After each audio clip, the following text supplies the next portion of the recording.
नमस्ते। शारदीय नवरात्र के पवित्र उत्सव में घर घर श्रद्धालुजन श्री दुर्गा सप्तशती का पाठ करते हैं।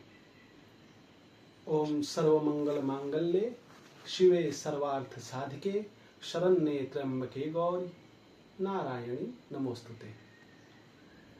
महत्वपूर्ण बात यह है कि हमारे यहाँ नारायण और शिव की पूजा होती है।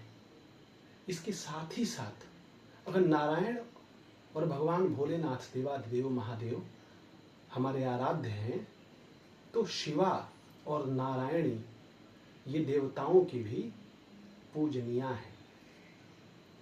सनातन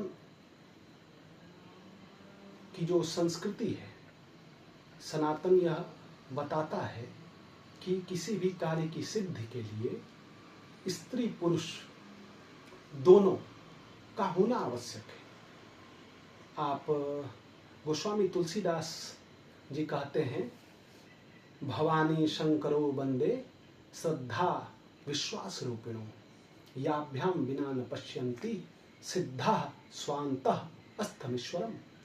आप आदि शंकराचार्य द्वारा रचित शिव मानस स्तोत्र का स्मरण कीजिए। वे कहते हैं, आत्मा त्वम गिरिजामति। कहते हैं कि महादेव आप मेरी आत्मा है और गिरिजा मेरी बुद्धि है। आप इस तरह से आप जब देखिए श्री दुर्गा सप्तशती का एकादश अध्याय में आता है कि विश्वेश्वरी त्वम परिपासि विश्वम विश्वात्मिका धारयसीति विश्वम विश्वेश वंद्या भवती भवंती विश्वाश्रयाये त्वयि भक्ति नम्रः।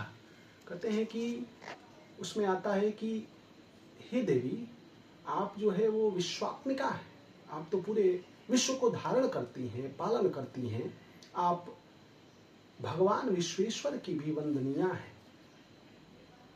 आपके सामने जो अपना मस्तक जो है वह रखते हैं, भक्ति पूर्वक श्रद्धा पूर्वक नतमस्तक होते हैं, वे संपूर्ण विश्व को आश्रय देने वाले हो जाते हैं। इतना ही नहीं, आप देव्यापराध देखिए। देव्यापराध में एक पंक्ति आती है कि वो आती है कि कपाली भूतेषु भजति जगदीशैक पदवीम भवानी त्वत्पाणि ग्रहण परिपाटी फलमिदम। कहते हैं कि जो भगवान जो भूतनाथ हैं, जो पशुपति हैं, वे जगदीशैक पदवीम, जगदीश की पदवी इसलिए धारण करते हैं कि माता आपका उनके साथ पाणी ग्रहण संस्कार हुआ है, आपका उनके साथ विवाह हुआ है। तो यह जो है वह सनातन का स्वर है। आप सबको शारदीय नवरात्र की शुभकामनाएं। श्री उमा महेश्वर का ध्यान करते हुए, नारायण नारायणी का ध्यान करते हुए हम इस शक्ति के उत्सव को मनाएं। माता जगदम्बा सबके मनोरथ को पूर्ण करें। नमस्ते।